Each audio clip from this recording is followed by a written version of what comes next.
یہ جو پورا قبضہ کا نظام ہے، اسی سسٹم کے خلاف تو بات ہو رہی تھی، اور ہم تو حیران ہیں کہ ہم نے تو بہت بڑے بڑے لوگوں سے بات سنی تھی کہ سندھ میں سسٹم پر ہاتھ ڈالا جا رہا ہے، لیکن سندھ کا سسٹم تو اسلام آباد میں جا کر بیٹھ گیا ہے۔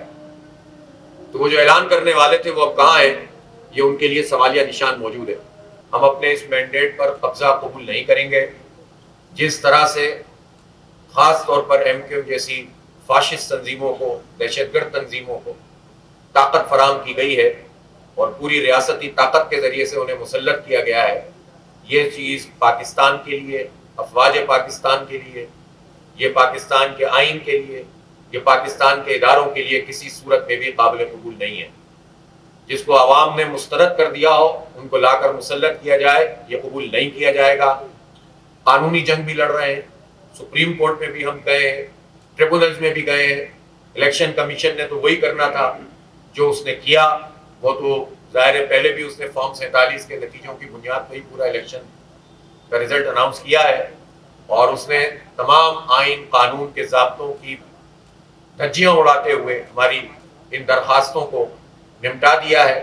ہم ٹریبونل میں بھی گئے اور ہم سپریم کورٹ بھی جا رہے ہیں، اور سپریم کورٹ کے چیف جسٹس سے توقع رکھتے ہیں کہ عوام کی رائے پر ڈاکہ مارنا سب سے بڑا ڈاکہ ہوتا ہے، سب سے بڑی انسانیت کی توہین ہے کہ رائے عامہ جو ایک طرف ہو جائے اور آپ اس کے اوپر مسلط کر کے ان لوگوں کو لے آئیں کہ جن کو لوگوں نے مسرت کر دیا ہو۔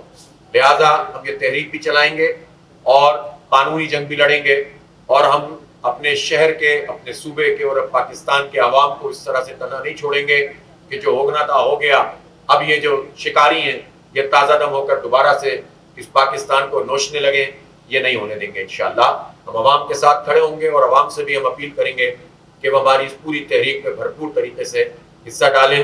انشاءاللہ عید کے بعد اس کا ہم بھرپور طریقے سے ایک دفعہ پھر آغاز کریں گے۔ یہ پونے 3 مہینے میں صورتحال یہ ہو گئی ہے کہ 134 افراد اسٹریٹ کرائم میں جان سے ہاتھ دھو بیٹھے ہیں، اور بے تحاشا وارداتیں ہو رہی ہیں۔ 7 پیٹرول پمپس لوٹے جا چکے ہیں اب تک، اور ایسا لگ رہا ہے کہ عملاً حکومت نام کی چیز موجود نہیں ہے۔ یہ سب اپنی اپنی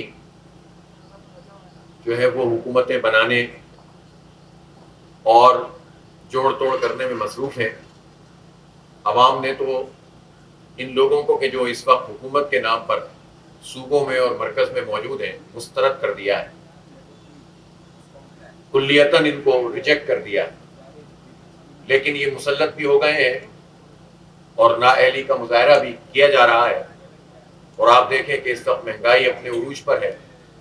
رمضان المبارک کی جس میں قیمتیں کم ہونی چاہیے اس میں کامیابی حکومت حاصل نہیں کر سکی ہے، اور اب تو آنے والے دنوں میں جس طرح سے اقدامات کیے جا رہے ہیں کہ گیس کی قیمت میں بھی اضافہ کیا جا رہا ہے اور بجلی کی قیمت پہلے ہی بہت بڑھا چکے ہیں، تو ایسی صورتحال میں عوام کیا کریں گے؟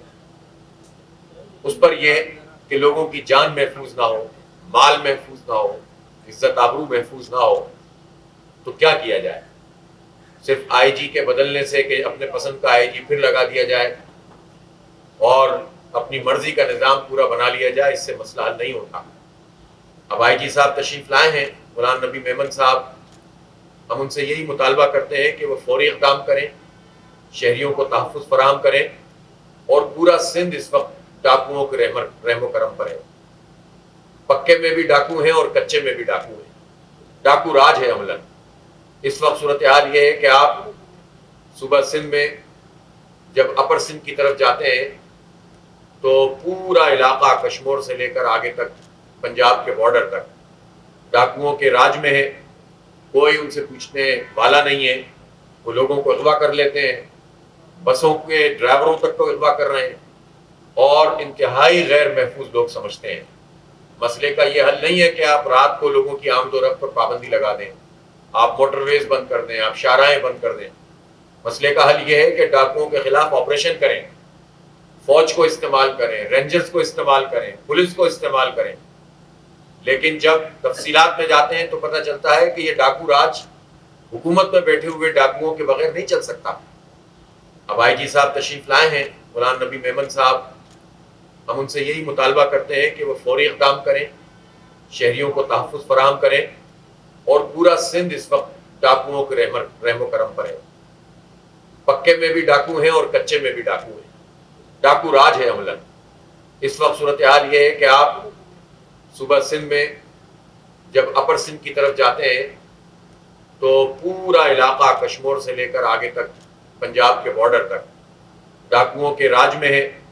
جماعت اسلامی پر شہر کراچی کے لوگوں نے اعتماد کیا ہے، بلدیاتی انتخاب میں بھی ووٹ ڈالے ہیں، صوبائی اور قومی انتخاب میں بھی ووٹ ڈالے ہیں. جو پارٹیاں اس وقت پیپلز پارٹی اور ایم کیو ایم کے نام پر مسلط ہیں، ان کو تو کراچی کیا پورے سندھ کے لوگوں نے ووٹ نہیں ڈالے. کراچی کے 5% لوگوں نے بھی ایم کیو ایم اور پیپلز پارٹی کو ووٹ کاسٹ نہیں کیا.